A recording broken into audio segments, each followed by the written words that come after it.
오늘의 말씀의 제목은 믿음의 본질에 대해서 한번 생각해 보기를 원합니다.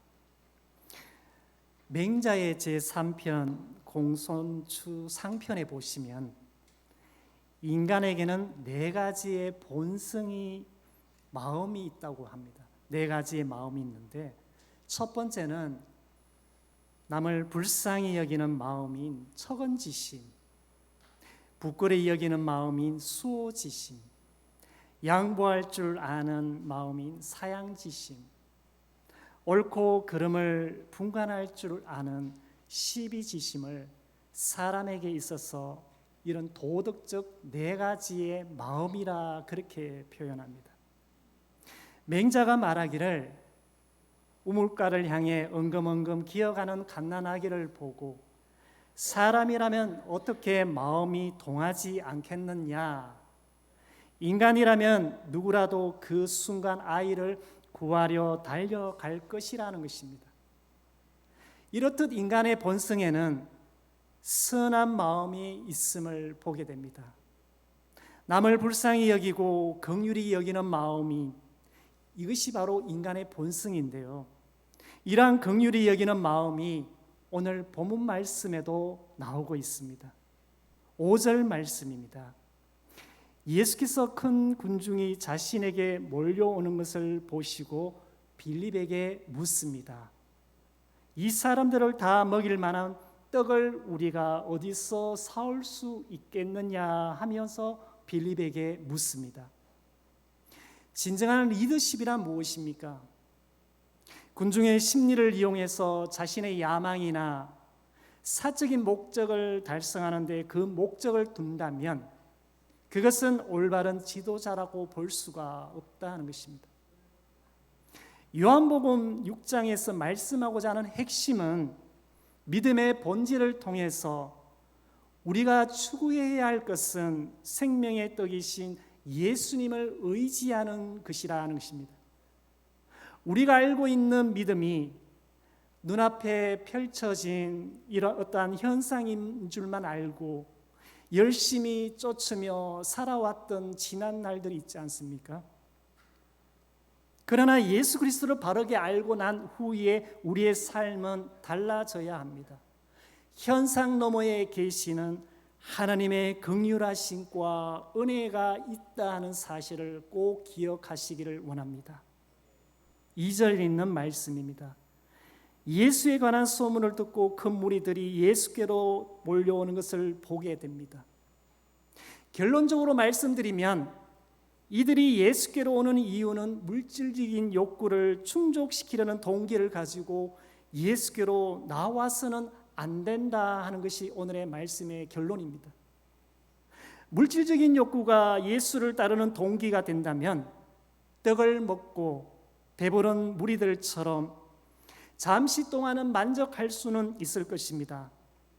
또한 예수에 관해서 어느 정도 호의를 가지고 상당한 기간 동안 예수를 따를 것입니다. 그러나 그 동기가 변하지 않는다면 결국에는 걸려 넘어지게 되더라는 것입니다. 떡을 위해서 예수님을 따르다가 결국 돌아서는 무리들처럼 이스라엘 백성들이 만나를 먹었지만 광야에서 죽었던 것과 같다는 것입니다. 성도 여러분, 그동안 우리가 믿음 생활하시면서 예수님을 믿고 따르는 이유가 무엇이겠습니까? 아마도 표적을 보기 위해서 예수님을 따르는 것은 결코 아닐 것입니다. 우리가 예수 그리스도를 믿고 의지하는 것은 주님만이 우리의 구세주이시기 때문입니다. 그래서 흔히들 우리가 그렇게 이야기하죠.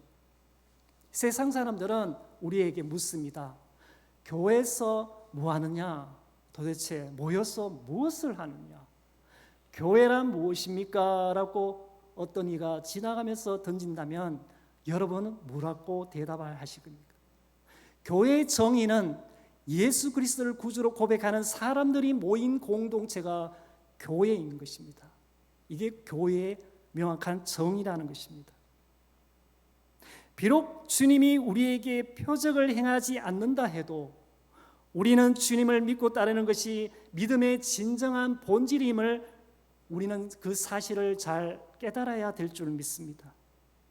또한 하나님이 어떠한 결과를 주시든 믿음의 삶을 살아가는 것은 피조물인 우리 인간이 갖추어야 하는 기본적인 자세란 사실을 오늘 성경은 우리에게 일러주고 있습니다. 구약 성경 다니엘서 3장 18절 이하에 보시면 우상 앞에 절하지 않는 다니엘의 세 친구들을 기억하실 것입니다. 풀무불에 들어가게 된 다니엘의 세 친구에게는 자신들을 느부갓네살의 손에서 건져 주실 것이라는 믿음이 있었습니다. 그러나 비록 그렇게 되지 않더라도 우리는 임금님의 신들을 섬기지 않고 임금님이 세우신 금신상에게 절을 하지도 않을 것이라는 이런 다니엘의 세 친구들의 고백처럼 오늘 살아가는 우리 역시 하나님 앞에 가져야 할 자세가 무엇인지를 오늘 본문 말씀을 통해 깨닫는 시간 되시기를 주님의 이름으로 축원합니다. 아멘.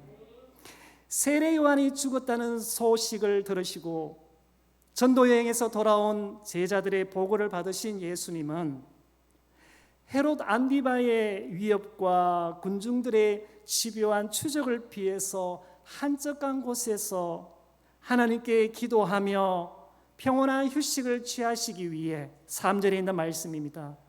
제자들과 산등성 위에 오르시고 앉아서 쉼을 갖던 중에 저 멀리 많은 무리가 예수께로 몰려오는 것을 보시고는 예수님은 빌립에게 묻습니다. 5절에 있는 말씀입니다. 한 목소리를 읽겠습니다. 시작. 예수께서 눈을 들어 큰 무리가 자기에게로 오는 것을 보시고 빌립에게 이르시되 우리가 어디서 떡을 사서 이 사람들을 먹이겠느냐 하십니다. 이 사람들을 먹일 만한 떡을 우리가 어디서 사올 수 있느냐라고 빌립에게 묻는 장면입니다. 7절에 있는 말씀입니다.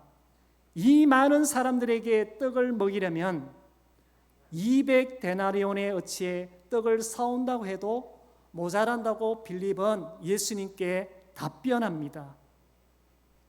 빌립의 답변은 한마디로 합리적으로나 현실적으로 볼 때에 불가능하다는 답변을 지금 말하고 있는 것입니다.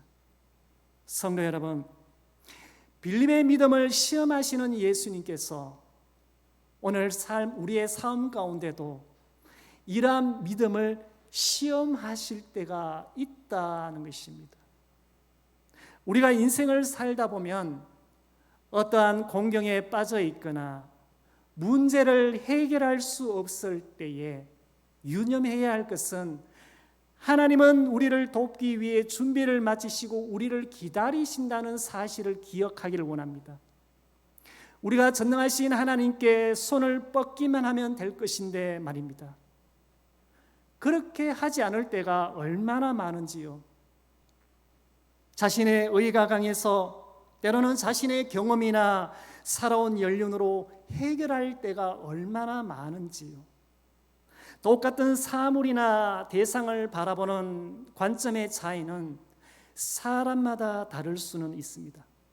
그러나 빌립처럼 합리적이고 현실적인 의심을 통해서 계산을 최소화하는 것만이 결코 해답이 될 수는 없다는 것입니다. 우리는 예수 그리스도를 믿는 사람이라고 하면서도 여전히 세상이 살아가는 방식으로 세상이 경영하는 방식대로 교회나 가정이나 사업장을 경영하려고 하는 경우가 얼마나 많습니까? 눈앞에 펼쳐지는 현상만을 바라보기보다는 현상 너머에 일하시는 주님의 역사심을 믿고 의지하는 것만이 진정한 믿음의 사람이 되는 줄 믿습니다. 마태복음, 마가복음, 누가복음을 공감복음이라고 합니다. 이 공감복음에서도 보리떡 5개와 물고기 2마리로 어린아이와 여자 외에 5,000명이 배불리 먹고 남은 떡 조각 물고기 12방울이가 남은 오병이의 기적이 나옵니다. 공감복음에서도 예수님은 제자들에게 똑같은 말씀을 하시는 것을 보게 됩니다. 먼저 마태복음 14장 15절에 보시면 예수님을 따르던 많은 무리들이 저녁이 되자 제자들은 예수님께 요청합니다.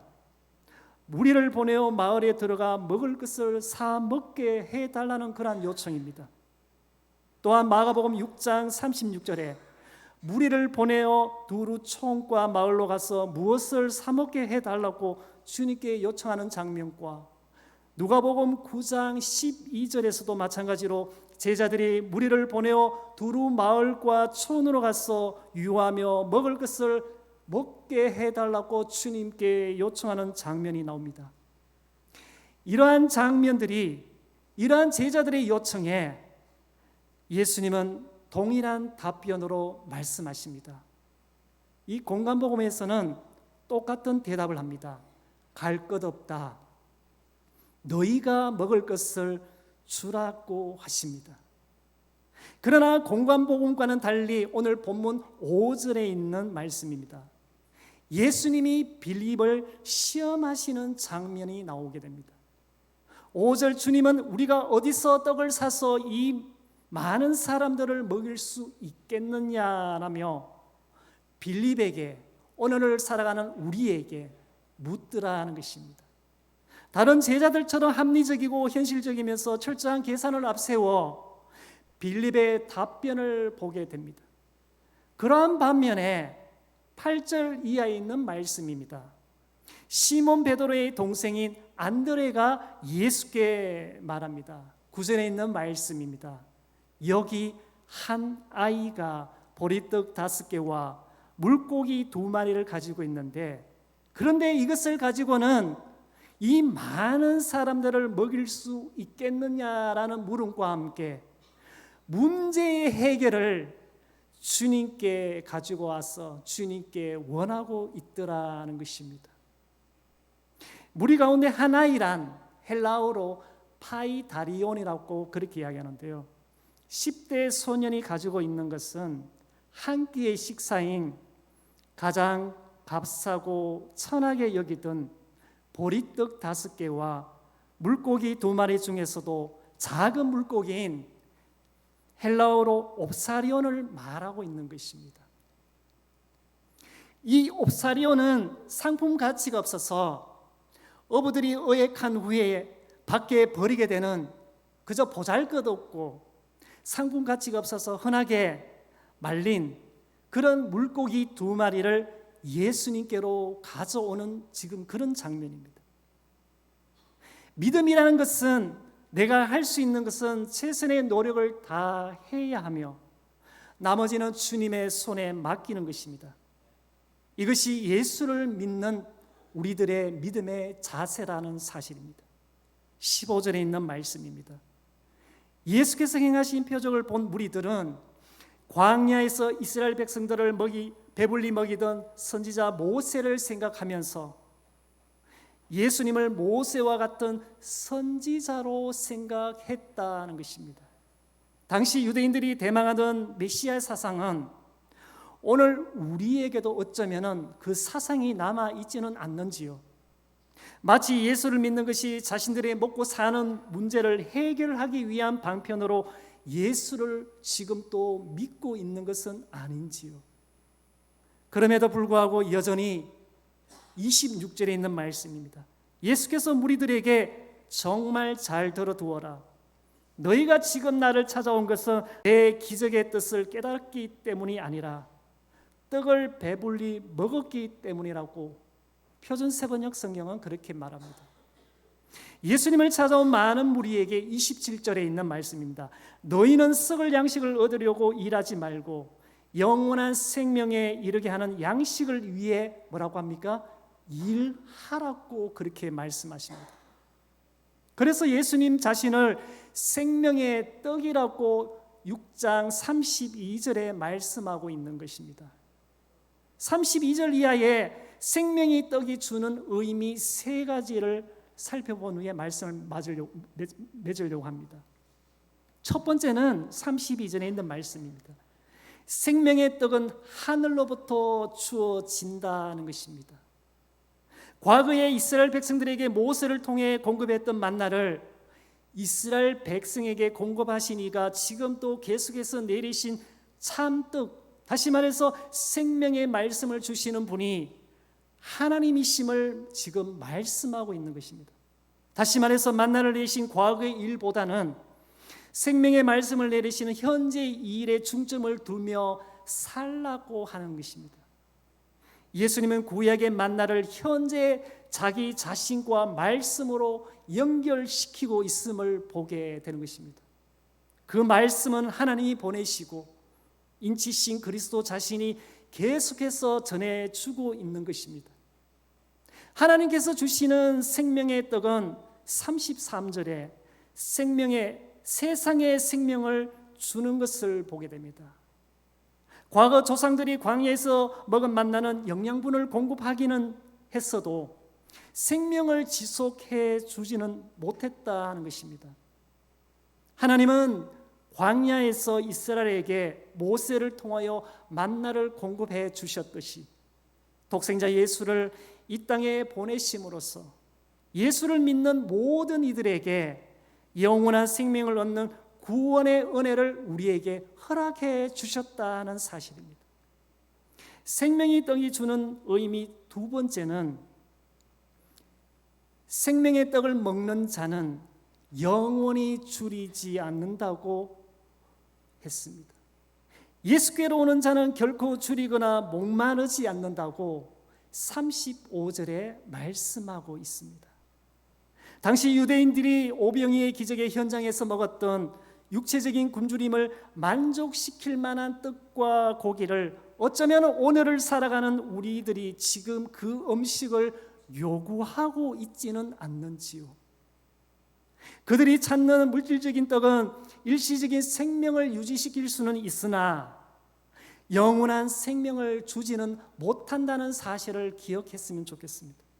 반면에 생명의 떡이신 예수님을 믿는 사람들에게는 영원한 생명뿐만 아니라 다른 사람에게 생명을 주시는 분이십니다. 마태복음 11장 28절에 수고하고 무거운 짐진 자들아 다 내게로 오라 내가 너희를 쉬게 하리라. 제가 영덕에 지나서 영해라는 지역이 있습니다. 영해면 대구에서 한 2시간 조금 넘게 한 2시간 반 걸리더라고요. 그곳에서 부목사 사역을 한 적이 있는데요. 하루는 1층의 교육 사무실에서 이제 사무를 보고 있는데 밖에서 자동문 밖에서 고양이 한 마리가 야옹야옹 하면서 자꾸 문 앞에 서가 있는 거예요. 그래서 사무실에서 1층에서 보면 보여요. 그래서 무슨 일인가 싶어서 밖을 나가보니까 자동문이 열리고 고양이가 그 앞에 앉아 있습니다. 근데 앉아 있는 자세가 영 건강하지 않는 그런 고양이 몸이더라고요. 그래서 제가 좀 움직여 봤어요. 제가 한번 가보니까 고양이가 뒷다리 한쪽이 땅에 질질 끌면서 따라오더라고요. 그래서 순간 이 친구는 지금 무언가 사고를 당했구나 하는 그런 마음이 있었어. 그래서 부랴부랴 그 고양이를 물로 우선 허기를 채우게 하고 가까이 이제 사료상에 가서 사료를 한 포를 샀어요. 그래서 사료를 사서 고양이에게 밥을 줬더니 그 고양이가 먹기 시작합니다. 교회 한쪽 구석에는 이렇게 나무가 있고 이렇게 쉼터 공간이 있습니다. 그늘이 지고. 그래서 고양이가 거기서 이제 밥을 주게 하고 물을 주게 했더니 계속 거기 와서 밥을 먹고 물을 마시더라고요. 하루 이틀 점점 시간이 지나니까 일주일째 되는데 그 다리를 질질 끌고 오던 그 고양이가 깨끗하게 나은 거죠. 그래서 제가 교회 안으로 들어오면서 마태복음 11장 28절처럼 수고하고 무거운 짐진 자들아 다 내게로 오너라. 마치 교회가 이렇게 힘들고 어렵고 고난 중에 있는 자들, 힘든 자들이 다 교회에 오는 것처럼 어쩌면 이 고양이가 그것을 알고 찾아왔는지 그래서 고양이를 한번 치료해 준 적이 있고 그 고양이가 결국은 그 교회에서 계속 상주하면서 집을 짓게 되고 이렇게 같이 살게 되는 그런 일이 있었습니다. 누구든지 생명의 떡을 먹고 줄이지 않고 목마르지 않으려면 예수께로 나와야 합니다. 주님을 의지하는 그러한 믿음이 있어야 한다는 것입니다. 죄짐에 눌린 모든 사람들을 향하여 지금도 다 내게로 오라고 주님은 말씀하십니다. 주님의 초청에 응하는 사람들에게는 결코 줄이지 않으며 영원히 목마르지 않으며 구원의 때에 구약성경 이사야 49장 10절에 있는 말씀처럼 그들은 배고프거나 목마르지 않으며 무더위나 햇볕도 그들을 해치지 못할 것이니 이것은 긍휼히 여기는 자는 그들을 이끄시기 때문에 샘이 솟는 곳으로 그들을 인도하시기 때문이라고 그렇게 말씀합니다. 이러한 예언의 성취가 예수 그리스도를 믿는 우리 모두에게 온전하게 이루어질 줄 믿습니다. 생명의 떡이 주는 마지막 세 번째는 53절에 있는 말씀입니다. 생명의 떡을 먹지 아니한 자는 어떻다고 했습니까? 죽을 수밖에 없지만 그러나 생명의 떡을 먹는 자는 영원히 살 것이라고 58절에 그렇게 이야기합니다. 생명을 얻기 위해서는 두 가지가 필요한데요. 51절과 54절에 그 말씀이 나와 있습니다. 그것은 예수의 살과 피를 먹고 마시는 것이라고 했습니다. 우리는 예수 그리스도의 살과 피를 먹고 마심으로 인해 고난받으신 그리스도와의 온전한 연합을 이루게 되는 것입니다. 그러나 예수의 십자가를 믿음으로 받아들이지 않고 거부하는 이들에게는 그 안에서 생명을 찾을 수가 없더라는 것입니다. 예수 그리스도 안에서만 생명이 있기에 예수를 떠나서는 아무것도 할 수가 없으며 영원한 생명을 얻을 수가 없다는 사실을 오늘 성경은 우리에게 말씀해 주고 있습니다. 또한 심판이 있는 마지막 날에는 자신의 살과 피를 먹고 마시는 자들은 다시 살리겠다고 54절에 내 살을 먹고 내 피를 마시는 사람은 영원한 생명을 누릴 것이며 내가 마지막 날에 그를 살릴 것이라고 그렇게 우리에게 일러주고 있습니다. 믿음의 본질인 이 말씀을 들은 유대인들의 표정은 어땠을까요? 60절에 있는 말씀입니다. 어려워하며 과연 이 말씀을 누가 듣고 실천할 수 있겠느냐 하며 66절에 예수를 따르는 자들이 예수를 버리고 떠나갔으며 더 이상 예수님을 따라다니지도 않고 예전의 삶으로 돌아가 예수님의 제자된 삶을 더 이상 살지 않더라는 것입니다. 오늘날도 마찬가지입니다. 믿음의 본질을 배우며 가르침을 받아야 할 교회가 눈앞에 보이는 현상만을 쫓으며 살아가는 사역의 현장이나 가정이 되어서는 절대 안 된다 하는 것입니다. 성도 여러분, 오병이의 기적이 주는 의미는 우리의 실존을 해결해 주는 이야기 또한 아니라는 사실을 꼭 기억했으면 합니다. 생명의 떡이신 예수 그리스도를 바르게 알고 믿는 믿음이 우리 안에 있어야 될 줄 믿습니다. 우리는 늘 성숙된 그리스도인으로서의 제자된 삶을 사는 것이 예수 그리스도를 믿는 자로서의 자세라는 사실을 깨닫는 것이 믿음의 본질임을 기억하시는 그러한 저와 여러분 되시기를 주님의 이름으로 축원합니다. 아멘. 살아계신